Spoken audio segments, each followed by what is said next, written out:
این شب خداوند حضرت جبرائیل دستور میداده است، امر میکرده، میگفته ای جبرائیل این شب تو پایان شه، یعنی به روی زمین بره، کدام بنده از بنده های من بیدار باشه، شب زنده داری و عبادت کنه، با این بال و پر خود سر بدن او را محض بکش، یعنی این پرها تا سر بدن او بمال، بشک، برسان.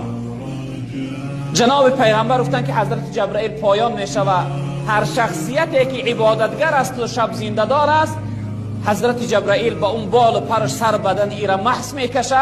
بعد از این شخصیت هرگز بدبخت و رسوا و جهنمی نمیگرده.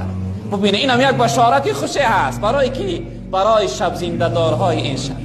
هر شخصیتی که این شب عبادت کرد، جبرائیل علیه السلام چیکار میکرده؟